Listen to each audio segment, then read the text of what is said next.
ಅಧ್ಯಕ್ಷರೇ, auto rickshaw ಚಾಲಕರು metre ಮುದ್ರೆಗಾಗಿ ಪ್ರತಿ ಬಾರಿಯೂ ಮಂಗಳೂರಿನ ಹೊರವಲಯದ ಕುಲಶೇಖರಕ್ಕೆ ಹೋಗ್ತಿರುವಂಥದ್ದು. ಈಗ ಸಾರಿಗೆ ಇಲಾಖೆ ಅಧಿಕಾರಿಗಳು ವಾರದ 2 ದಿನಗಳ ಮಟ್ಟಿಗೆ ಮಂಗಳೂರಿನ RTO ಕಚೇರಿಯಲ್ಲಿ ಕಾರ್ಯನಿರ್ವಹಿಸಲು ಅನುಕೂಲ ಆಗುವಂತೆ ಸ್ಥಳಾವಕಾಶವನ್ನು ಮಾನ್ಯ ಸಾರಿಗೆ ಮತ್ತು ಮುಜರಾಯಿ ಸಚಿವರ ಗಮನವನ್ನು ಸೆಳೀತಾ ಇದ್ದೇನೆ. ಈಗಾಗಲೇ ನಾನೇ ಹೇಳ್ಬಿಡ್ತೀನಿ ಸರ್, ನಿನ್ನೆ ಸಚಿವರನ್ನು ಮುಖತವಾಗಿ ಭೇಟಿಯಾಗಿದ್ದೀನಿ. ಸಚಿವರಿಗೆ ಮನವಿ ಪತ್ರವನ್ನು ಕೂಡ ಕೊಟ್ಟಿದ್ದೀನಿ. ಸಚಿವರು ನನಗೆ ಮುಖತವಾಗಿ ವಾರಕ್ಕೆ 2 ದಿಂದ 3 ದಿವಸ ಅವಕಾಶಗಳನ್ನು ಮಾಡಿಕೊಡುವ ಹಾಗೆ ಆಯುಕ್ತರಿಗೆ ಹೇಳಿದ್ದಾರೆ. ಆದರೆ ಸಚಿವರೇ, ಒಂದು ದಯವಿಟ್ಟು ಉತ್ತರದಲ್ಲಿ ಮಾತ್ರ ನೀವು ಹೇಳಿದ್ದು ಮೌಖಿಕವಾಗಿ ಹೇಳಿದ್ದಕ್ಕೆ ಮತ್ತು ಈ ಉತ್ತರದಲ್ಲಿ ಸ್ವಲ್ಪ ವ್ಯತ್ಯಾಸ ಇದೆ. ಇದು RTO ಕಚೇರಿಯಲ್ಲಿ ಮಾಡಿಕೊಡ್ಲಿಕ್ಕೆ ಆಗಲ್ಲ. ನಿಮಗೆ ಹೊರವಲಯದ KPTಯ ಹಿಂದ್ಗಡೆ ಅಲ್ಲಿ ಒಂದು ಗ್ರೌಂಡ್ ಇದೆ, ಆ ಗ್ರೌಂಡಿನಲ್ಲಿ ಮಾಡ್ತಾ ಇರೋದು ಅಲ್ಲಿ ಮಾಡಬೇಕು ಅಂತೇಳಿ ನೀವು ಉತ್ತರದಲ್ಲಿ ಕೊಟ್ಟಿದ್ದೀರಾ. ಮೋಸ್ಟ್ಲಿ ಅಧಿಕಾರಿಗಳು ಕೊಟ್ಟಿರ್ಬೋದು. ಆದರೆ ಒಂದೇನಂತ ಹೇಳಿದ್ರೆ, ಆ ಗ್ರೌಂಡಲ್ಲಿ ಅದು ಯಾವುದೇ ರೀತಿಯ ಒಂದು ಅಲ್ಲಿ ವ್ಯವಸ್ಥೆ ಇಲ್ಲ.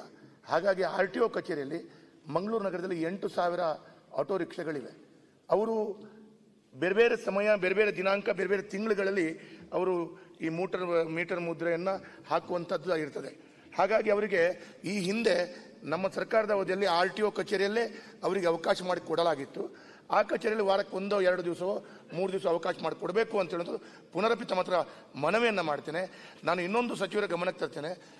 ಅಧ್ಯಕ್ಷರೇ, ನಿನ್ನೆ ಸಚಿವರು ಹೇಳಿದ ನಂತರ ಈ ಪ್ರಶ್ನೆಯನ್ನು ನಾನು ಸಾರಿಗೆ ಇಲಾಖೆಗೆ ಹಾಕಿದ್ದನ್ನು ತೆಗೆದು ನಾನು ಕಾನೂನು ಮತ್ತು ಮಾಪನ ಇಲಾಖೆಗೆ ಹಾಕಿಕೊಟ್ಟಿದ್ದೆ.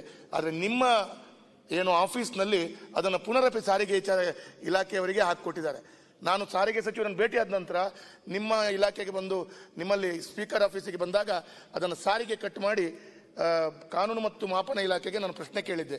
ಆದರೆ ಪಾಪ ಅವರಿಗೆ ಕಷ್ಟ ಕೊಟ್ಟಿದ್ದೀರಿ. ಅವರಿಗೆ ಈ ಪ್ರಶ್ನೆಯನ್ನು ಹಾಕಿದ್ದಾರೆ. ಉತ್ತರ ಹೇಳ್ತಾರೆ, ಅಲ್ಲ, ಉತ್ತರ ಕೊಟ್ಟಿದ್ದಾರೆ.